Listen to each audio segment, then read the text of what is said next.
Eu morei por um ano numa casa que tinha esse versículo plotado na parede que ligava a escada para o segundo andar da casa. Nessa casa eu pude exercer e fortalecer o músculo da fé. Em meio à pandemia do Covid, em 2020, nossa casa vivia lotada aos domingos. Eu fui consagrado pastor do movimento Home Church, né? Uma igreja que acontecia nas casas.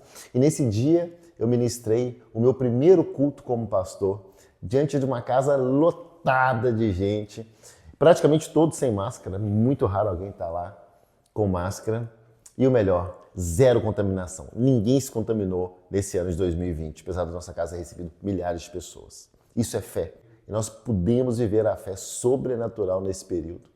Então, portanto, esse versículo, ele faz a diferença na minha vida e eu tenho certeza que ele vai fazer na sua também. Durante um ano que eu morei nessa casa, eu lia ele diariamente na parede, que diz: ora, a fé é a certeza das coisas que se esperam e a convicção dos fatos que não se veem. Graça e paz, aprofundados de fé. Hoje nós vamos conversar sobre um dos capítulos mais lindos na Bíblia, Hebreus 11. Minha Bíblia já está animadamente aberta aqui, já pega a sua. Aproveita, antes de pegar a Bíblia, já se inscreve no canal, curte esse vídeo, vai curtindo e pegando a Bíblia. E segue também no Instagram, @evangelismo com coragem. Tem também o @Luiz Carvalho Pro, se quiser falar comigo diretamente. E todos os dias, às 5 horas da manhã, tem o 5am, momento de oração, momento de palavra. Todos os links estão aqui na descrição. Tem sala para homens e para mulheres, é gratuito. É para quem quer mais, para quem quer buscar a mais do Senhor. Simbora, porque Hebreus 11 é conhecido como a galeria dos heróis da fé. E você sabe o que é mais interessante aqui? Nenhum desses heróis era perfeito. Todos tinham treta, tinham problema e tudo. Porque não são super-heróis aqui, essas pessoas, né? São pessoas comuns, mas que escolheram acreditar que Deus, sim, Ele é o extraordinário. Ele é o super. E o capítulo inteiro, ele vai responder uma pergunta bem simples. O que a fé é capaz de fazer na vida de uma pessoa? E o autor ele vai responder isso de uma forma bem interessante, bem didática, onde ele conta uma história, depois conta outra, né? O versículo 1, já comecei falando, né? Que é a definição do que é fé, desse versículo que estava plotado na parede da casa que eu morei, em Alphaville, em 2020. Ou seja, a fé é a certeza daquilo que a gente espera. Ou seja, a fé, ela não é um sentimento, a fé não é um otimismo, assim. Não é pensamento positivo, não é autoajuda. A fé é uma convicção interna tão forte que o invisível ele se torna mais real do que aquilo que você está vendo. A fé é quando o que Deus disse, né, se você escutou de Deus, Deus falou algo, aquilo que ele disse é tão forte, ou aquilo que você crê é mais forte e pesa mais do que sentimentos que você tem. Amém? E aí o capítulo vai começar mostrando 3 tipos de fé, através de algumas pessoas aqui. Por exemplo, vai falar de Abel, que tinha uma fé como? Né? Uma fé que adora da maneira certa, está falando aqui das ofertas de Abel. Depois Enoque, né? Uma fé de alguém que agrada a Deus, né? Ele foi arrebatado. Depois Noé, né? Uma fé de quem obedece a Deus, mesmo quando parece loucura. Quanta gente zombou de Noé, fala, você é louco, construiu uma arca sem nunca ter visto chuva, nunca choveu, você tá maluco? Por quê? Porque quem tem fé obedece mesmo sem entender, como Noé. Ele não entendeu nada, mas ele obedeceu, porque ele escutou Deus e ele foi obediente. E aí, seguindo aqui, a gente tem Abraão. Abraão foi o pai da fé. Né? Abraão é o maior exemplo do capítulo, onde o autor mais dedica tempo aqui. Né? Deus disse para Abraão, sai da sua terra, e Abraão saiu, mesmo sem saber para onde ia, ele não sabia o destino, mas ele sabia quem estava guiando ele. Ele confiava no GPS, no Waze celestial, que é o Senhor. Muito mais importante que tudo. Porque muitas vezes Deus ele não vai mostrar para a gente o caminho. Por quê? Porque Ele quer nos ensinar a confiar na voz dEle. Ele quer saber, será que eu posso confiar nele? Será que Ele escuta a minha voz? Ele confia na minha voz? Ele também fala de Sara aqui, né? A Sara também, ela recebeu, né, um impossível, né? Apesar da Sara não ter acreditado, né, nisso, né? Eu entendo que Deus cumpriu nela esse milagre dela ser mãe, uma idade muito avançada, para que outros pudessem crer.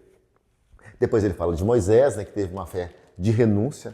Moisés preferiu ser maltratado com o povo de Deus do que desfrutar de um tempo de prazeres, de pecado. Ele não aceitou ser filho da filha do faraó. Então Moisés enfrentou depois o faraó, ele abriu o mar, viu Deus agir. Então, o caso de Moisés com fé é muito forte também, né? Completa essa lista também Gideão, Sansão, Davi, Samuel. E a palavra diz que pela fé eles venceram reinos, fecharam a boca de leões, apagaram o poder do fogo e foram fortalecidos na fraqueza. E tem esse trecho que eu separei aqui do versículo 34, que ele é muito maravilhoso, que diz assim, ó: da fraqueza tiraram força, tornaram-se poderosos na batalha. Ou seja, a fé não é para quem se sente forte. A fé é muitas vezes para quem está quebrado, destruído, mas mesmo assim escolhe acreditar. E aí o autor de Hebreus, que eu acredito que seja o apóstolo Paulo, minha opinião, né, termina esse capítulo aqui dizendo algo inesperado, algo muito interessante. Ó.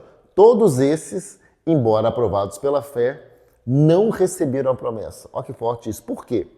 Porque a promessa final, Cristo, ela seria revelada apenas no nosso tempo, na nossa época. Então sabe o que isso significa? Significa o seguinte, que eles creram sem ver e a gente viu aquilo que eles creram lá atrás. Então a gente viu a manifestação da fé deles depois. Isso é muito forte. Por isso que a gente tem que crer em Jesus. Né? Por isso que é tão forte o que aconteceu com Jesus. Né? Por isso que não é que a gente tem menos motivo para crer, a gente tem muito mais motivo para crer. Porque já tem as evidências do nascimento de Jesus. Então, Hebreus 11 ensina pra gente, irmão, que a fé não é sensacionalismo, fé é decisão, é jornada, é constância. A fé é obedecer, mesmo quando não fizer sentido, é confiar, mesmo quando você não entende, é perseverar, mesmo quando todo mundo está mandando você voltar para trás, está mandando você desistir. A fé desses homens aqui, dessas mulheres, a gente viu aqui que não era uma fé perfeita, mas era uma fé verdadeira. Eles tinham fé. E Deus não procura perfeição, Ele procura fé. Ele quer a sua fé. Se você tiver fé, você vai agradar muito a Deus. Então hoje eu te pergunto, o que Deus poderia hoje construir na sua vida? Se você simplesmente cresce, se você simplesmente aumentasse a sua fé. Porque a fé que eles tiveram, essa mesma fé está disponível hoje. Todos nós temos o dom da fé. Você tem a capacidade de ter fé também. Então eu te encorajo para que você aumente a sua fé. Vamos fazer uma oração para encerrar?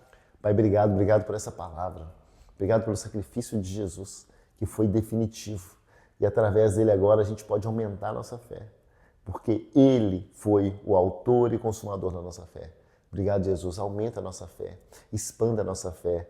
Expanda, Pai. Nos capacite a ter cada vez mais fé. Fé no impossível, fé no Senhor, fé nos milagres, fé na Tua palavra e fé que nós podemos confiar no Senhor, que tem o melhor para nós, que tem um propósito para a nossa vida, que já tem um caminho traçado para o nosso sucesso e para a nossa salvação. Te agradecemos, Pai, em nome de Jesus. Amém.